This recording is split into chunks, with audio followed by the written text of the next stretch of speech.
오늘 우리가 들을 하나님의 말씀은 로마서 10장입니다. 성경을 펴십시오. 성경을 펴는 순간 성령님은 여러분과 교신할 준비를 하고 계실 겁니다. 로마서 10장 9절부터 17절까지를 나누어 읽겠습니다. 신약성경 254페이지쯤에 있습니다.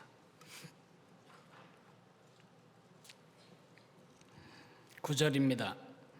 내가 만일 내 입으로 예수를 주로 시인하며 또 하나님께서 그를 죽은 자 가운데서 살리신 것을 내 마음에 믿으면 구원을 받으리라. 사람이 마음으로 믿어 의에 이르고 입으로 시인하여 구원에 이르느니라. 성경에 이르되 누구든지 그를 믿는 자는 부끄러움을 당하지 아니하리라 하니 유대인이나 헬라인이나 차별이 없음이라. 한 분이신 주께서 모든 사람의 주가 되사 그를 부르는 모든 사람에게 부요하시도다. 누구든지 주의 이름을 부르는 자는 구원을 받으리라. 그런즉 그들이 믿지 아니하는 일을 어찌 부르리요? 듣지도 못한 일을 어찌 믿으리요?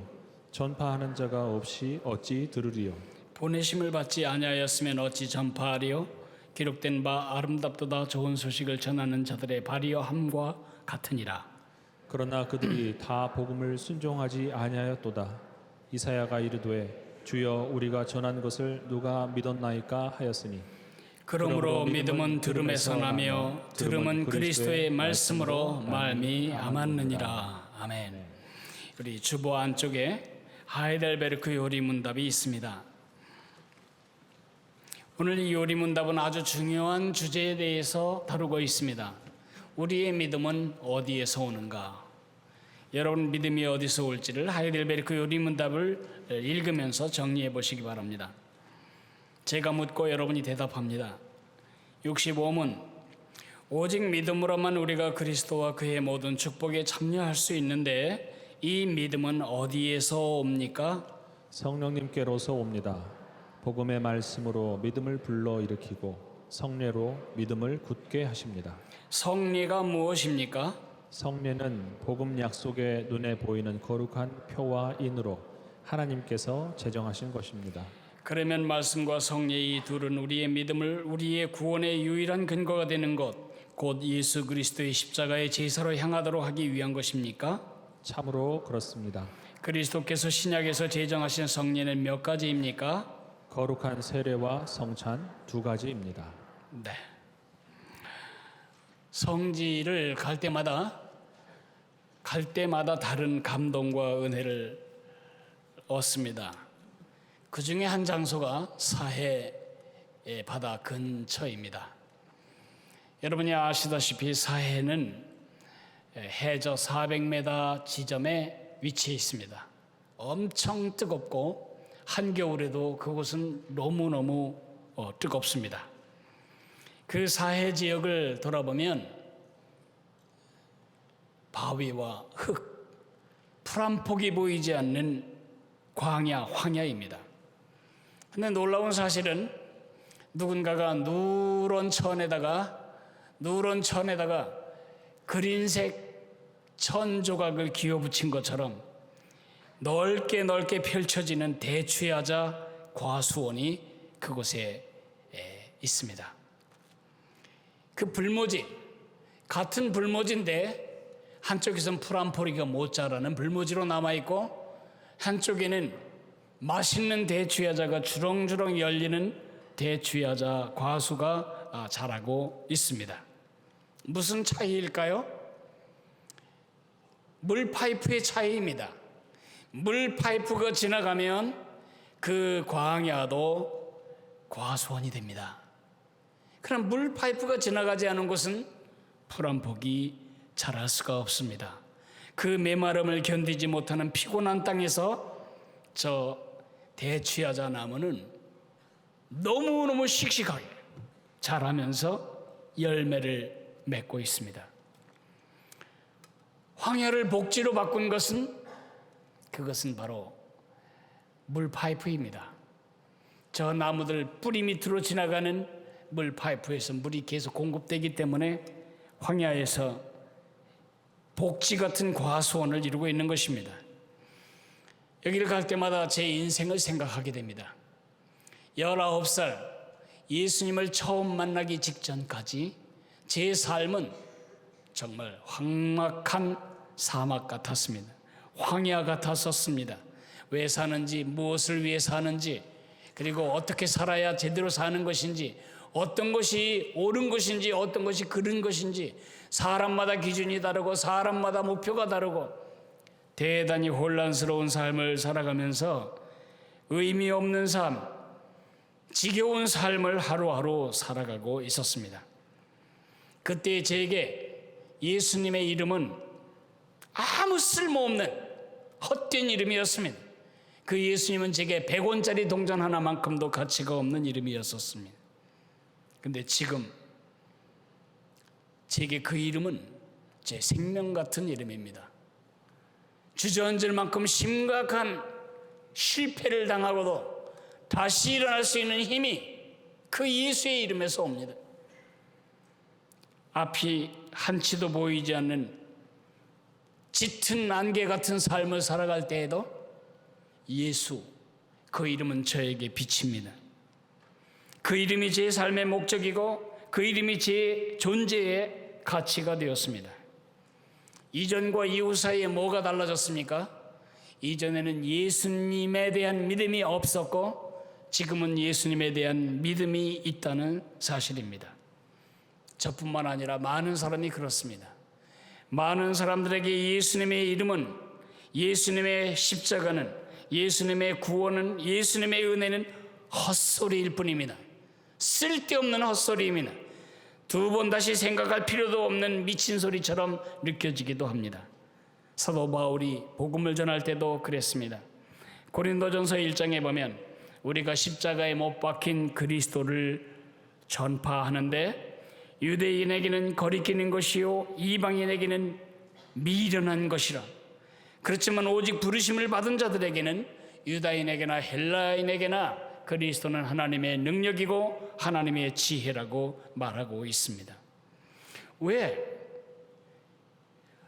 천지를 지으신 창조주 하나님, 나를 우리 어머니의 태반 속에서 조성하신 나의 창조주가 사람의 몸을 입고 이 땅에 오셔서 십자가에 죽으시고 모든 죄값을 지불하심으로써 죄에 팔린 우리를 다시 사시고 하나님과의 바른 관계, 에덴 동산에서 인간을 만드실 때 하나님이 의도하셨던 그 삶으로 우리를 회복시키시는 은혜를 마련해 놓으셨는데 어떤 사람에겐 그것이 헛소리고 넌센스일 뿐인데 어떤 사람은 그것을 인하여 오늘을 이겨내고 그것을 인하여 오늘을 의미 있게 살아가는 능력이 될까요?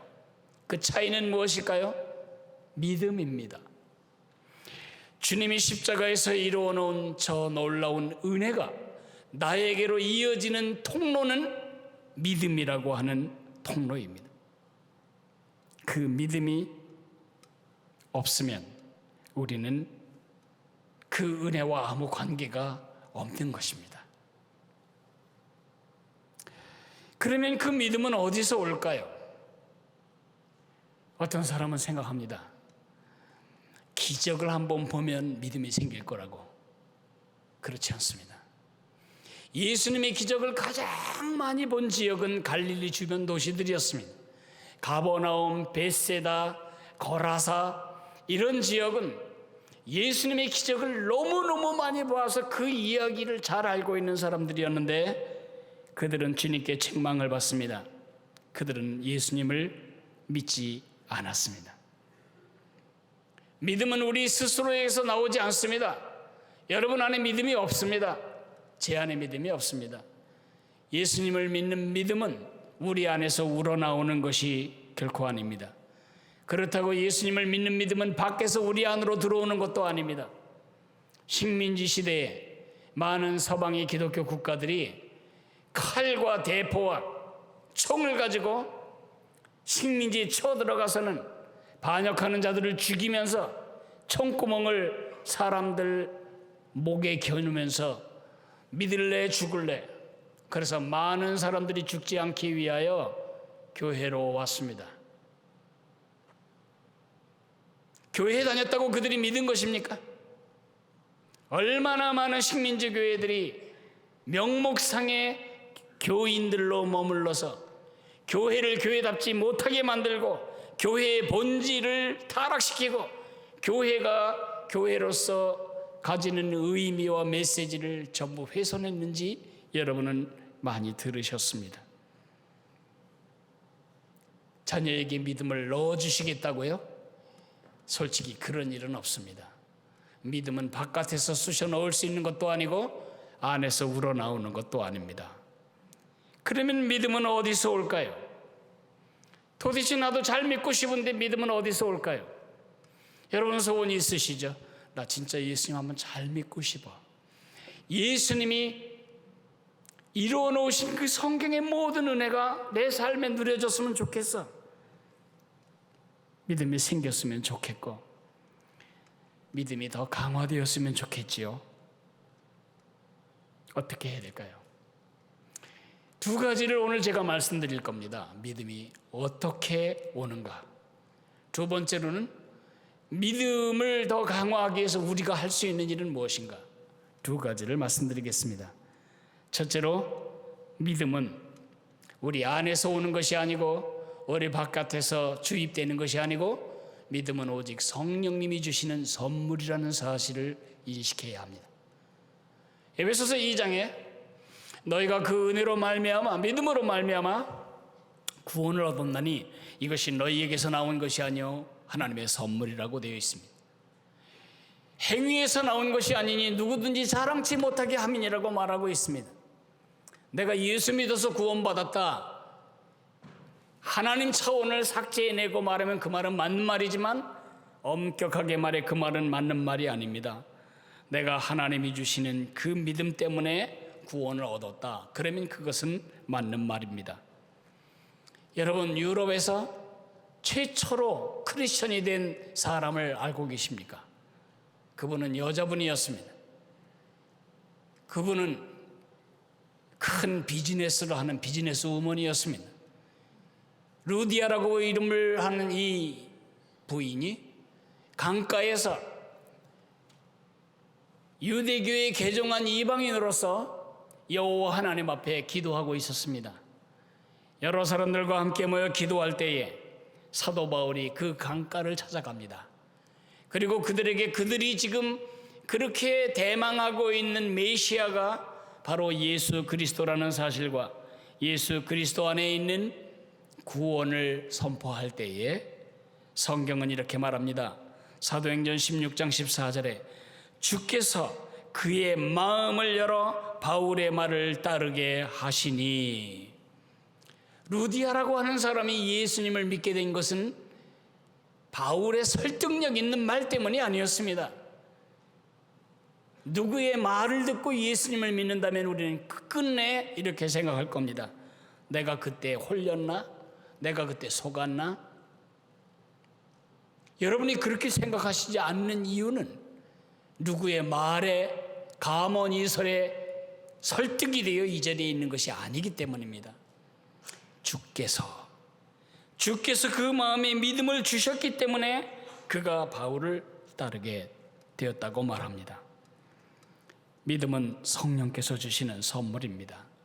근데 성령께서 우리에게 믿음을 주실 때 사용하시는 두 가지 도구가 있습니다. 주방에서 계란 프라이 하나를 해 먹으려고 해도 프라이팬이 필요하고 그것을 뒤집는 쇠주걱이 필요합니다. 그죠? 그것처럼 성령께서 우리에게 믿음을 심어주시고 믿음을 강화시킬 때 쓰시는 두 개의 도구가 있습니다.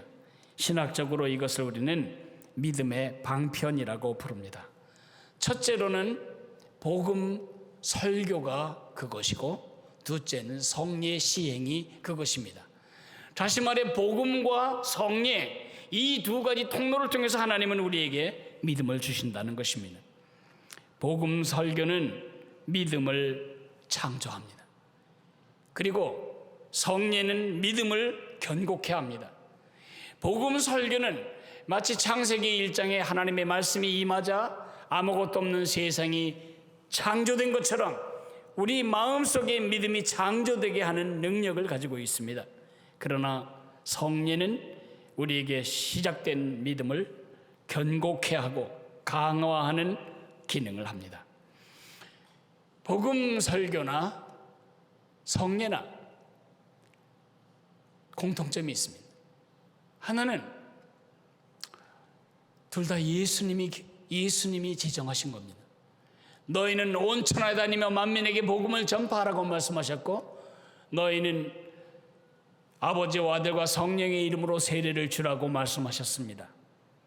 그리고 예수님이 마지막 만찬을 잡수시면서 이것은 너희를 위해 내주는 내 몸이고 내 피니 너희가 모일 때마다 이것을 행함으로 나를 기억하라고 명령하십니다.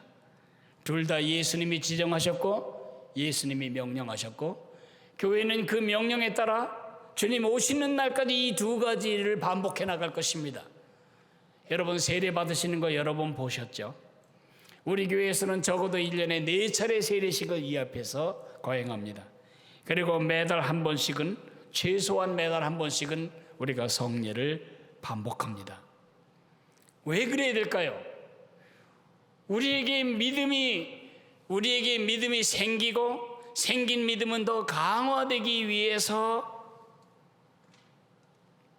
그 일을 계속하는 것입니다. 다른 점이 있습니다.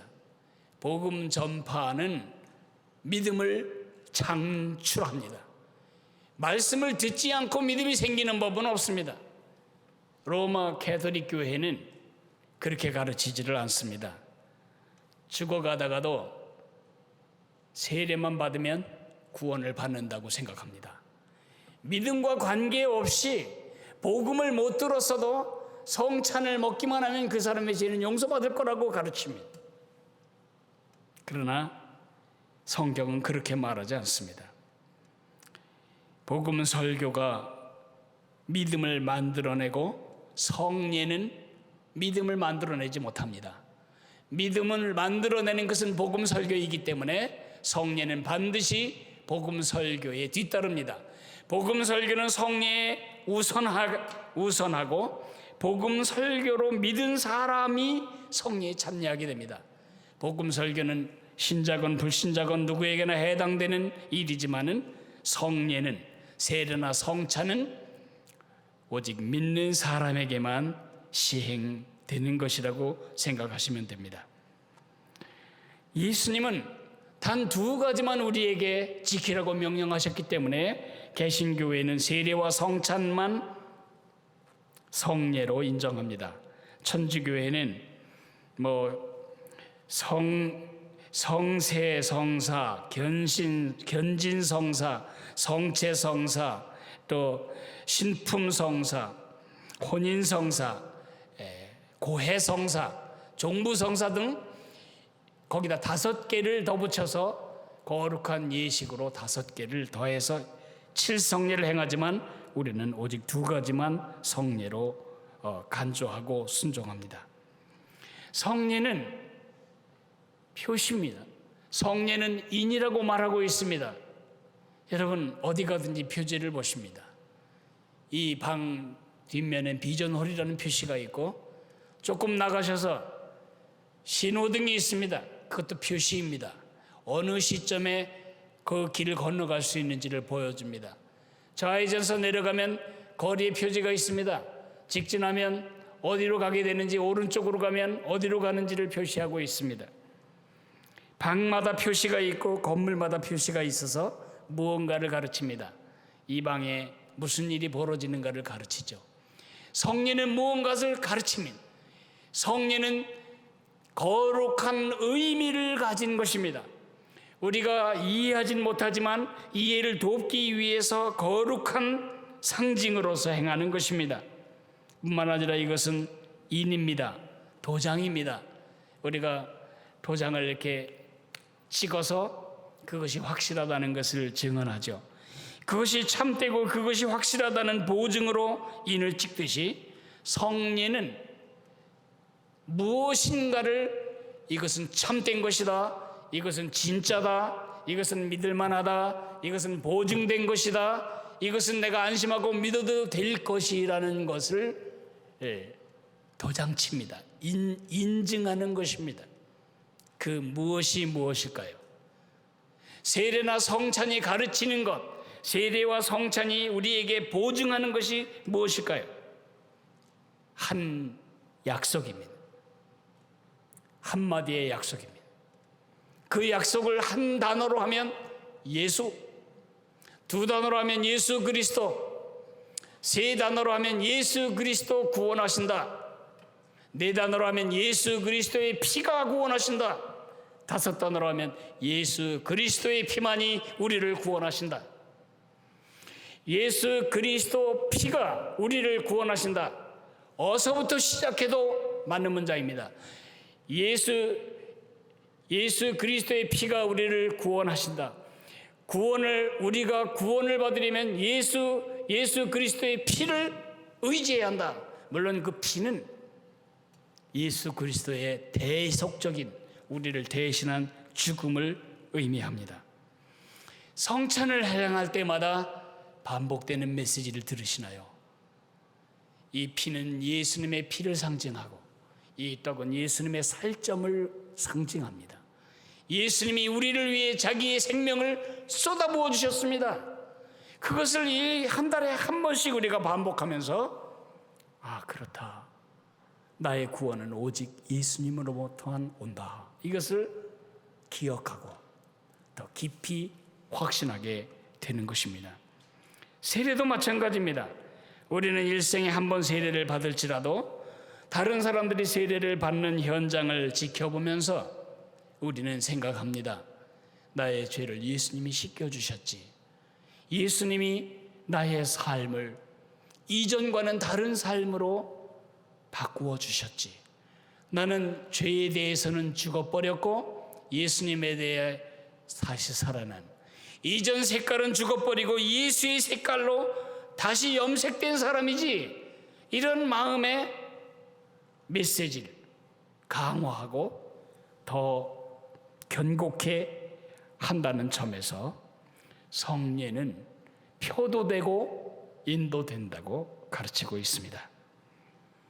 지금까지 들은 이야기를 잠깐 정리해보자면, 우리의 믿음은 하나님과 나를 연결하는 통로다. 그러므로 믿음이 굉장히 중요한데, 이 믿음은 우리 안에서 우러나오는 것도 아니고 바깥에서 우리 안으로 들어오는 것도 아니다. 우리의 믿음은 오직 성령께서 선물로 주시는 것이다. 그 선물을 주실 때에 주님이 사용하는 두 개의 도구가 있는데, 하나는 복음 전파이고 또 하나는 복음 설교고 또 하나는 성례, 예수님이 지정하신 세례와 성찬을 통해서 그 일을 하신다고 들었습니다. 그러면 우리는 가만히 있어도 되는 건가요? 그냥 가만히 있으면은 간호사가 와서 주사 찌르고 또 여기다가 액체로 된 음식 주듯이 식물인간으로서 가만히 있으면 되는 것인가요? 아닙니다. 우리가 해야 할 두 가지 일이 분명하게 제시되고 있습니다. 첫째로 우리는 복음 전도에 힘써야 합니다. 복음 전파에 힘써야 합니다. 복음이란 무엇이죠? 복음이란 한 단어로 예수입니다. 두 단어로 예수 그리스도입니다. 예수가 그리스도다, 그런 뜻입니다. 그리스도란 헬라 말이고 원래 히브리 말은 메시아인데, 메시아란 말, 그리스도란 말은 기름 부음 받은 사람이란 뜻입니다. 예수님은 구약시대의 기름 부음 받은 세대상, 예수님은 왕이시고 예수님은 선지자고 예수님 제사장입니다. 하나님과 나를 연결하고 하나님의 진리로 내 삶을 가르치고 하나님의 통치로 내 삶을 책임져주는 왕이시다. 예수가 왕이시다. 예수가 우리가 필요로 하는 바로 그 메시아다. 어떻게 그러냐? 그의 피, 그의 십자가의 죽음으로 우리의 죄값을 치르셨기 때문에 그의 피만이 우리를, 이 난국에 빠진 우리를 구원하신다. 이 구원한다는 말은 교회에 다니고 예배 드린다 그런 종교적인 행위만을 말하지 않습니다. 구원한다는 말은 하나님이 원래 에덴 동산에서 창조하신 그 인간의 품격과 인간의 상태로 우리를 회복시키시는 것을 말합니다. 에덴 동산에 미움도 없었고 슬픔도 없었고 죽음도 없었습니다. 하나님과 이웃과 완전한 사랑의 관계를 가지고 살아갈 수가 있었습니다. 예수 그리스도만이 원래 하나님이 의도하신 그 인간으로 우리를 회복하신다. 그 회복의 가장 중요한 것은 예수님의 피입니다. 피로 상징되는 예수님의 죽음이죠. 예수 그리스도 피, 우리, 구원, 이 5가지 단어가 바로 우리가 2000년 동안 외쳐왔고 들어왔고 또 외쳐야 할 우리의 메시지입니다. 그 복음을 여러분 주변에 있는 사람들에게 이야기해 줘야 됩니다. 여러분이 누군가를 진짜 축복하기를 원한다면, 누군가의 가정을 회복시켜 주기를 원한다면, 누군가의 삶이 낭비되지 않기를 원한다면, 우리 사회가 이 죄악의 번복에서 벗어나기를 원한다면 우리가 해야 할 일은 이 복음을 이야기하는 것입니다. 이 복음을 가르쳐 주는 것입니다. 왜냐고요? 이것이 성령이 믿음을 그 사람 속에 집어넣기 위해 쓰시는 첫 번째 도구이기 때문에 그렇습니다. 신학적으로 우리는 이것을 성령의 외적 소명이라고 부릅니다. 우리가 복음을 전할 때 내가 왠지 그 사람에게 그 얘기가 필요할 것 같아서 해주지만 성령님이 그런 생각도 우리에게 주셨고 그가 복음을 들을 기회를 갖는 것도 성령께서 하시는 일입니다. 그런데 즉각적으로 그 얘기를 듣자마자 나도 예수 믿고 싶어, 그런 사람이 있습니다. 제가 예수 믿고 나서 저희 형님과 토론이 벌어졌습니다. 너 임마 그러는 게 아니야. 우리 집안이 어떤 집안인데 네가 예수를 믿냐? 너 예수 믿는 것 때문에 우리 집안이 얼마나 복잡해지는 줄 아냐? 지금이라도 늦지 않았으니 잘못했다고 하고 교회를 끊거라. 그래서 제가 지갑에서 제 유서를 꺼냈어요. 나는 지금 죽어도 두렵거나 무섭지 않다. 나는 죽으면 천국에 간다. 이 유서를 읽는 사람은 기능이 없어지기 전에 눈, 장기 빨리 필요한 사람에게 다 빼주시오. 유서를 보여줬더니 그거를 보는 그 한순간 우리 형이 나도 믿고 싶은데 나도 믿을 수 있을까? 그래서 제가 예수님을 얘기하자 그가 그 자리에서 무릎 꿇고 예수님 영접하고 지금 한 교회의 장로로 잘 섬기고 있습니다. 그런 사람이 있는가 하면 그거는 외적 소명과 내적 소명이 동시에 일어나는 일입니다. 근데 외적 소명이 어린 시절에 일어나는데 뒤에 내적 소명이 일어날 수도 있습니다. 제가 예수님을 처음 들은 것은 매우 민망한 장소였습니다. 어느 친척 집에 갔는데 그 친척의 다른 친척이 이 집에다가 휴지를 쓰라고 갖다 준 종이가 바로 주보 뭉치였습니다. 옛날에 화장실에 화장지가 너무 귀하니까 신문지 잘라서 했는데 신문도 귀하잖아요. 그런데 그 친척이 가져다 준 주보를 그 화장실에 꽂아놓고 그걸로 이제 뒤처리를 하는데, 그러니까 여러분 주보 같은 거 남 주면 안 돼요. 어쨌든 저는 그 주보 맨 앞에 등사한 그 주보 맨 앞에 예수께서 가라사대 수고하고 무거운 짐진 자들아 다 내게로 오라 내가 너희를 쉬게 하리라. 제가 그것을 몇 번 읽어도 뭔 소리인지 알아들을 수가 없었어요. 예수가 죽은 지 2000년이나 된 양반이 뭐 내 짐을 들어줘. 살아있는 나라야 이웃 할머니 보따리라도 한번 들어주지. 그렇게 한 것이 12살 때였습니다. 제가 예수 그리스도를 나의 구세주와 주님이 되심으로 받아들인 건 19살 때입니다. 최소한 6년이라는 세월이 지난 다음에야 제가 내적 소명을 받은 것입니다. 이렇게 초등학교 때 성탄절날 사탕 얻어 먹으러 크리스마스에 교회에 왔던 사람이 20년 후에 그 예수님을 나의 구세주로 부르게 되는 일도 있습니다. 어쨌든 언제 시작되었죠? 복음을 들은 날, 그날이 성령이 일을 시작하신 거고, 복음을 내 안으로 받아들일 때 그것도 성령께서 하신 일입니다. 오늘 성경은 이렇게 말합니다. 누구든지 주의 이름을 부르는 자는 구원을 받으리라. 그런즉 그들이 믿지 아니하는 일을 어찌 부르리요? 듣지도 못한 일을 어찌 믿으리요? 전파하는 자가 없이 어찌 들으리요?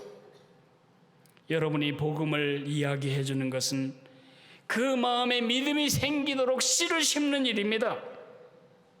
여러분 이웃에게, 여러분 친척에게 여러분이 줄 수 있는 최대의 기회와 축복이 있다면 예수, 그가 그리스도고 그가 십자가에 피 흘려 죽으심으로 당신의 문제를 해결하셨다, 이 이야기를 들려주는 것입니다. 어디 가성비가 좋은 음식을 한번 먹고 오면 그냥 전화해가지고 거기 가서 밥 먹어보라고 하고 자기 돈 들여서 밥 사 먹이면서 그것을 선전하는 이 열정으로, 뭐 때문에 우리는 예수님에 대해서는 그렇게 인색한가요? 예수님이 그 한식당에 한 끼 식사만큼도 그에게 가치 없는 분인가요? 예수님을 부끄러워한다는 것은 여러분 믿음이 없다는 것입니다. 하나님의 아들 예수님이 여러분 안에서 여러분과 함께 여러분을 통해 세상을 구원할 때에 바로 복음을 통해서만 그의 마음에 믿음이 들어가게 되어 있습니다. 복음 전도에 힘써야 합니다. 복음을 이야기하는 일에 힘써야 합니다. 누군가를 교회에 데려오려고 길을 쓰기 이전에 그 사람에게 예수가 그리스도시고 그의 피로 우리의 죄값을 갚으심으로 우리를 구원하신다는 이 메시지를 책으로 전하든지 말로 전하든지 카톡으로 하든지 성경책을 사다 주든지 저의 새로운 책을 갖다가 선물하든지 전해야 합니다. 두 번째는 교회 생활에 힘써야 합니다. 제가 언젠가 키프리안의 말을 했는데, 하나님을 아버지로 부르는 사람들에겐 교회라는 어머니가 있다. 교회는 어머니 같은 곳입니다. 교회를 떠나서 여러분이 믿음이 자랄 방법이 없습니다. 왜냐하면 교회 안에서 성령이 쓰시는 두 가지 도구가 다 제공되기 때문입니다. 복음이 설교되고 성례가 시행되는 곳이 어디입니까? 그건 교회입니다. 여러분 집에서 개인적으로 성례할 수 없습니다. 성례는 우리 공동체에게 주신 공동체의 축복입니다. 그러므로 교회에서 멀어지는 것은 축복에서 멀어지는 것입니다. 여러분의 자신을 사랑한다면, 여러분의 자식들을 사랑한다면, 여러분의 자녀들이 바른 삶을 살기를 원한다면 교회 생활을 충실히 하도록 이끌어주고 도와줘야 합니다. 예전에 우리 선배님들은 이사를 할 때 가장 먼저 고려했던 요소가 뭐냐 하면 이것이 내 교회 생활과 어떤 영향을 끼치는가. 교회 때문에 그 돈 가지고 더 널찍하게 살 수 있는 교회의 집을 사지 않고 교회 주변에 좁은 집을 마다하지 않고 이사를 거부하며 산 그런 많은 믿음의 선배들이 있습니다. 옛날 얘기가 아니고 우리 교인들 중에도 여러 가정이 지금 그렇게 살고 있습니다. 매우 유감스럽게도 우리 교회 주변이 집값이 자꾸 올라가 가지고 이 말을 힘있게 할 수가 없네요. 그럴지라도 우리가 중심으로 교회 생활을 열심으로 소중히 여기며 열심히 해야만 합니다. 그것이 믿음이 날마다 자라가는 가장 좋은 성령의 작업장이기 때문에 그렇습니다. 아무쪼록 복음 전도와 교회 생활에 힘쓰심으로 일치월장 주님을 향한 믿음이 자라고 그 믿음의 통로를 통해서 하늘의 축복이 여러분의 삶에 넘치는 그런 멋진 하나님의 사람들로 살아가시기를 축복합니다. 우리 다 같이 일어나서 찬송하겠습니다. 구주 예수 의지하며